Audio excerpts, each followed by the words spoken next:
ವಿದ್ಯಾರ್ಥಿಗಳು ಏಕಾಗ್ರತೆಯಿಂದ ವ್ಯಾಸಂಗ ಮಾಡಿ ಗುರಿ ಸಾಧನೆ ಮಾಡಬೇಕು ಅಂತ ಕ್ಷೇತ್ರ ಶಿಕ್ಷಣಾಧಿಕಾರಿ ತಿಮ್ಮೇಗೌಡ ಅವರು ಹೇಳಿದರು. ಅವರು ಕೆಆರ್ಪೇಟೆ ಪಟ್ಟಣದ ಪ್ರಗತಿ ಪ್ರೌಢಶಾಲೆ ಹಾಗೂ ಹಿರಿಯ ಪ್ರಾಥಮಿಕ ಶಾಲೆಯ ಸಂಯುಕ್ತ ಆಶ್ರಯದಲ್ಲಿ ಆಯೋಜಿಸಲಾಗಿದ್ದ ಪ್ರಗತಿ ಎಕ್ಸ್ಪೋ ವಿಜ್ಞಾನ ಮಾದರಿಗಳ ಪ್ರದರ್ಶನ ಹಾಗೂ ಪ್ರಗತಿ ಉತ್ಸವ ಕಾರ್ಯಕ್ರಮವನ್ನು ನಾಮಫಲಕವನ್ನು ಅನಾವರಣ ಮಾಡಿ ಜ್ಯೋತಿ ಬೆಳಗಿಸಿ ಉದ್ಘಾಟನೆ ಮಾಡಿದರು. ವಿದ್ಯಾರ್ಥಿಗಳು ಪಾಠ ಪ್ರವಚನಗಳ ಜೊತೆಗೆ ಕ್ರೀಡೆ, ಸಾಂಸ್ಕೃತಿಕ ಚಟುವಟಿಕೆಗಳು ಸೇರಿದಂತೆ ವ್ಯಕ್ತಿತ್ವವನ್ನು ಸಮಗ್ರವಾಗಿ ವಿಕಾಸನಗೊಂಡು ಸಾಧನೆ ಮಾಡಬೇಕು ಅಂತ ವಿದ್ಯಾರ್ಥಿಗಳಿಗೆ ಕಿವಿ ಮಾತು ಹೇಳಿದರು. ತಾಲೂಕು ಸರ್ಕಾರಿ ನೌಕರ ಸಂಘದ ಅಧ್ಯಕ್ಷ ಆನಂದ್ ಕುಮಾರ್ ಅವರು ಕೂಡ ಈ ಸಂದರ್ಭದಲ್ಲಿ ಮಾತನಾಡಿದರು. ಪುರಸಭೆ ಮಾಜಿ ಸದಸ್ಯ ಕೆಆರ್ ನೀಲಕಂಠ ಅವರು ಕಾರ್ಯಕ್ರಮವನ್ನು ಉದ್ದೇಶಿಸಿ ಅವರು ಕೂಡ ಮಾತನಾಡಿ ವಿದ್ಯಾರ್ಥಿಗಳಿಗೆ ಕಿವಿ ಮಾತನ್ನ ಹೇಳಿದರು. ಗ್ರಾಮ ಪಂಚಾಯತ್ ಸದಸ್ಯ ಶ್ರೀನಿವಾಸ್ ಸೂರ್ಯವಂಶ, ಪೋಷಕರಾದ ಶಿಲ್ಪಾ, ಶಾಲೆಯ ಆಡಳಿತಾಧಿಕಾರಿ ಡಾಕ್ಟರ್ ಮೋನಿಕಾ ಹಾಗೂ ವಿಶ್ರಾಂತ ಪ್ರಾಂಶುಪಾಲ ಡಾಕ್ಟರ್ ಕೆ ಕಾಳೇಗೌಡ ಕಾರ್ಯಕ್ರಮದಲ್ಲಿ ಮಾತನಾಡಿದರು. ಅಬಾಕಸ್ ಹಾಗೂ ಕರಾಟೆ ಕಲೆಯಲ್ಲಿ ಸಾಧನೆ ಮಾಡಿರುವಂತಹ ವಿದ್ಯಾರ್ಥಿಗಳಿಗೆ ಪ್ರತಿಭಾ ಪುರಸ್ಕಾರವನ್ನು ನೀಡಿ ಗೌರವಿಸಲಾಯಿತು. ಶಾಲೆಯ ಮುಖ್ಯ ಶಿಕ್ಷಕ ಗೋಪಾಲಕೃಷ್ಣ, ಶಿಕ್ಷಣ ಸಂಯೋಜಕರಾದ ಹರೀಶ್ ಕೇಶವಮೂರ್ತಿ, ಪತ್ರಕರ್ತ ಸೈಯದ್ ಖಲೀಲ್ ಸೇರಿದಂತೆ ಮಕ್ಕಳ ಪೋಷಕರು ಕಾರ್ಯಕ್ರಮದಲ್ಲಿ ಭಾಗವಹಿಸಿದರು. ವರದಿ ಕೆ ಗೋವಿಂದರಾಜು, ಕೃಷ್ಣರಾಜಪೇಟೆ, ಮಂಡ್ಯ.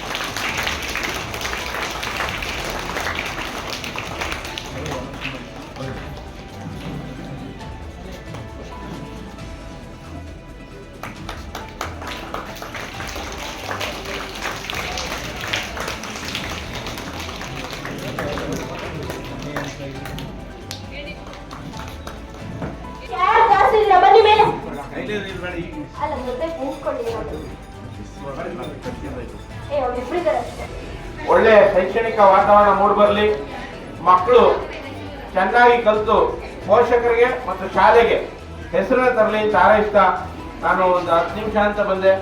ಸ್ವಲ್ಪ ಕೆಲಸಗಳು ಜಾಸ್ತಿ, ಏನೆಂಡು ಕಚೇರಿ ಕೆಲಸ ಜಾಸ್ತಿ ಇದ್ದಾವೆ. ಮತ್ತೊಮ್ಮೆ ಬರ್ತೀನಿ, ನಿಮ್ಮ ಜೊತೆ ಮಾತಾಡ್ತೀನಿ ಅಂತ ಹೇಳ್ತಾ ತಾವೆಲ್ಲರೂ ಒಳ್ಳೆಯ ಪ್ರಜೆಗಳಾಗಿ ಈ ದೇಶಕ್ಕೆ ಮತ್ತೆ ಕುಟುಂಬಕ್ಕೆ ಒಂದು ಕೊಡುಗೆ ಆಗಿ ಅಂತ ಹಾರೈಸ್ತಾ ನಾನು ಮಾತನಾಡ್ತೀನಿ. ಜೈ ಹಿಂದ್, ಜೈ ಕರ್ನಾಟಕ. Thank you. ಮಾಡಿರ್ತಕ್ಕಂಥ ನನ್ನ ಎಲ್ಲ ವಿದ್ಯಾರ್ಥಿ ಮಿತ್ರರು, ಯಾಕಂದ್ರೆ ಮುಂದಿನ ಜಗತ್ತು ನಿಮ್ದು. ಮಕ್ಕಳ ಕೇಳಿಸ್ತಾ ಇದೆಯಾ? ನಿಮ್ಮ ಬಗ್ಗೆನೇ ಮಾತಾಡ್ತಾ ಇದ್ದೀನಿ. ನಿಮ್ಮ ಪ್ರಯತ್ನ ಚೆನ್ನಾಗಿದೆ ಅಂದ್ರೆ ಆದ್ರೆ ಇನ್ನೂ ಬಹಳ ಚೆನ್ನಾಗಿ ಮಾಡ್ಬೇಕು ಮುಂದೆ. ಯಾಕಂದ್ರೆ ಮಗು ಭೂಮಿಗೆ ಬರುವಾಗ ಹೇಳತ್ತಂತೆ, ಸಮುದ್ರವಸನೆ ದೇವಿ ಪರ್ವತ ಸ್ತನ ಮಂಡಲೆ ವಿಷ್ಣು ಪತ್ನಿ ನಮಸ್ತುಭ್ಯಂ ಪಾದಸ್ಪರ್ಶಂ ಕ್ಷಮಸ್ವಮಿ. ಅಂದ್ರೆ ನಾನು ಈ ಭೂಮಿ ಕಾಲಿಡ್ತಾ ಇದ್ದೀನಿ, ನನ್ನ ಪಾದ ಸ್ಪರ್ಶವನ್ನ ಕ್ಷಮಿಸು ಅಂತ. ಅಂದ್ರೆ ಒಂದು ಹೆಜ್ಜೆ ಇಡ್ತಾ ಇರ್ತಕ್ಕಂಥದ್ದು. ಹಾಗೆ ನೀವಿಲ್ಲಿ ಪ್ರದರ್ಶನ ಏನ್ ಮಾಡಿದಿರಿ, ಪ್ರಾಜೆಕ್ಟ್ಗಳು ಏನ್ ಮಾಡಿದಿರಿ, ಅದೆಲ್ಲ ಮೊದಲ ಪ್ರಯತ್ನ. ಒಂದು ಗೆರೆಯಿಂದ ಪ್ರಾರಂಭ ಆಗುತ್ತೆ ಒಂದು ಚಿತ್ರ. ಸೊ ಹಾಗಾಗಿ ನಿಮ್ಮ ಪ್ರಯತ್ನ ಚೆನ್ನಾಗಿದೆ, ಆದ್ರೆ ತರ ಆಗ್ಬೇಕು, ಅದು ಉತ್ತಮ ಆಗ್ಬೇಕು. ವಿಮಾನ ನೋಡಿದಿರಲ್ಲ ಮಕ್ಕಳೆಲ್ಲರೂ? ನೋಡಿದಿರಲ್ವಾ? ಎಷ್ಟು ಚೆನ್ನಾಗಿ ಕಾಣಿಸುತ್ತಲ್ಲ ಈಗ ನೋಡಕ್ಕೆ. ಆದ್ರೆ ಮೊದಲ ವಿಮಾನ ಕಂಡಿಡಿದಾಗ ನೀವು ಪ್ರಾಜೆಕ್ಟ್ ಮಾಡಿದಿರಲ್ಲ, ಈಗ ಅದೇ ರೀತಿ ಆ ಕಡೆ ಒಂದು ಕಡ್ಡಿ ಈ ಕಡೆ ಒಂದು ಕಡ್ಡಿ ಸುಮ್ಮನೆ ಸಣ್ಣದಾಗಿ ನೀವು ಗಾಳಿಪಟ ಹಾರಿಸ್ತೀರಿ ನೋಡಿ, ಆ ರೀತಿ ಇತ್ತು. ರೈಟ್ ಸಹೋದರರು ಅಂತ ಅದನ್ನ ಕಂಡುಹಿಡಿದಿತ್ತು. ಯಾವುದನ್ನೇ ಆಗ್ಲಿ, ಬಲ್ಬ್ ಕಂಡುಹಿಡಿದಾಗ್ಲೂ ಅಷ್ಟೇ, ಒಂದು ಕಂಪ್ಯೂಟರ್ ಕಂಡುಹಿಡಿದಾಗ್ಲೂ ಅಷ್ಟೇ, ಬೇರೆ ಬೇರೆ ರೂಪದಲ್ಲಿ ಇತ್ತು. ಅಂದ್ರೆ ಪ್ರಾಜೆಕ್ಟ್ಗಳು ಒಂದೊಂದು ಹಂತದಿಂದ ಅದು ಬದಲಾವಣೆ ಆಗಿ ಅದರ ಒಂದು ಸೃಜನಶೀಲತೆ ಪಡ್ಕೊಳ್ತಾ ಒಂದು ಉತ್ತಮ ಸ್ಥಾನಕ್ಕೆ ಹೋಗ್ತಾ ಇರುತ್ತೆ. ಸೊ ಹಾಗಾಗಿ ಈ ಶಾಲೆಯಲ್ಲಿ ಒಂದು ಒಳ್ಳೆ ಪ್ರಯತ್ನ ಮಾಡಿದಿರಿ. ಮತ್ತೆ ಒಂದು ಅಂಶ ನಾನು ಹೇಳಲೇಬೇಕು, ಮೊನ್ನೆ ರಿಪಬ್ಲಿಕ್ ಡೇನಲ್ಲಿ ಅಂದ್ರೆ ಗಣರಾಜ್ಯೋತ್ಸವ ಕಾರ್ಯಕ್ರಮದಲ್ಲಿ ನಿಮ್ಮ ಶಾಲೆಯಿಂದ ಒಂದು ಒಳ್ಳೆ ಕಾರ್ಯಕ್ರಮ ನಡೆಸ್ಕೊಟ್ರಿ, ಅದು ಕರಾಟೆ. ಅದನ್ನೇ ನಿಮ್ಮ ಮುಖ್ಯ ಶಿಕ್ಷಕರು ಅವರೆಲ್ಲ ಅವ್ರು ಹೇಳಿದ್ರು. ಅಂದ್ರೆ ಒಬ್ಬೊಬ್ಬರಲ್ಲಿ ಒಂದೊಂದು ಕೌಶಲ ಇರುತ್ತೆ, ಸ್ಕಿಲ್ ಅಂತ ಹೇಳ್ತೀವಿ. ಸೊ ಅದನ್ನು ಹೊರತರಬೇಕಾಗಿದ್ದು ಶಿಕ್ಷಕರ ಕೆಲಸ. ಅದನ್ನ ನಿಮ್ಮ ಕರಾಟೆ ಮಾಸ್ಟರ್ ಮಾಡಿದ್ದಾರೆ ಅಂತ ನಾನು ಭಾವಿಸ್ತೀನಿ. ಆದ್ರೆ ಅದನ್ನ ಮಾಡುವಾಗ ಮಾಸ್ಟರ್ ಸಹಾಯ ತಗೊಂಡೇ ಮಾಡಬೇಕು, ಮನೇಲಿ ಟ್ರಯಲ್ ಮಾಡಕ್ ಹೋಗ್ಬೇಡಿ. ಅದನ್ನ ದಯವಿಟ್ಟು ಮಕ್ಕಳಿಗೆ ಹೇಳಿ. ನಾವು ಅಲ್ಲಿ ಅನೌನ್ಸ್ ಮಾಡುತ್ತೋ, ಬೇರೆ ಮಕ್ಕಳು ಪ್ರಯತ್ನ ಮಾಡ್ಬಿಟ್ರೆ ಕಷ್ಟ ಅಂತ. ಯಾಕಂದ್ರೆ ಉತ್ಸಾಹ ಜಾಸ್ತಿ ಮಕ್ಕಳಿಗೆ. ನೋಡೋಣ ಏನಾಯ್ತದೆ ಅಂತ ಪೋಷಕರು ದಯಮಾಡಿ ಆ ಕಡೆ ಇವತ್ತು ಸ್ಪರ್ಧಾ ಪ್ರಪಂಚ. ನಾನು ಮೊನ್ನೆನೂ ಕೂಡ ನಮ್ಮ ಮಾರ್ಪುಟೆ ಸಾರಿ ಕ್ರಿಕೆಟ್ ಸಾರಿ ಕರಾಟೆ ಶಿಕ್ಷಕರಾಗಿರ್ತಕ್ಕಂಥ ಹೇಮಂತ್ ಸರ್ ಅವರು ಮೊನ್ನೆ ನಾನು ಕೂಡ ಇದರಲ್ಲಿ ಗಣರಾಜ್ಯೋತ್ಸವ ಕಾರ್ಯಕ್ರಮದಲ್ಲಿ ನೋಡಿದೆ. ಅವರ ಕಲಿಸಿರ್ತಕ್ಕಂಥ ಆ ಕರಾಟೆನ ಆ ಸ್ಪರ್ಧೆಗಳು ಮತ್ತೆ ಭಾಗವಹಿಸಿರ್ತಕ್ಕಂಥ ಮಕ್ಕಳು ತುಂಬಾ ರೋಮಾಂಚನಕಾರಿ. ಯಾಕೆಂದ್ರೆ ಆ ಮಗು ಆ ಪುಟ್ಟ ಮಗು ತಲೆಯಿಂದ ಕ್ಲಾಸ್ ಹೊಡೆಯೋದು, ಹೆಂಚಿನ ಹೊಡೆಯೋದು, ಆ ಮಗು ಕೈ ಆಗುತ್ತಾ ಅನಿಸ್ತದೆ. ನಾವು ಕೂಡ ಹೆಂಚಿನ ಹೊಡೆಯೋದು ಕೈ ಮೂರನೇ ಮುಗಿದೋಗ್ಬಿಟ್ಟು ಏನೋ. ಆದ್ರೆ ಆ ಟೆಕ್ನಿಕ್ಸ್ ಇಂದ ಅದನ್ನ ಯಾವ ರೀತಿ ಹೊಡಿಬೇಕು ಅಂತಕ್ಕಂಥ ಒಂದು ಕಲೆಯನ್ನ ಅವರು ಮಕ್ಕಳಿಗೆ ಇವಾಗ ಚಿಕ್ಕ ಮಕ್ಕಳಿಗೆ ಕಲಿಸ್ಕೊಟ್ಟಿದ್ದಾರೆ.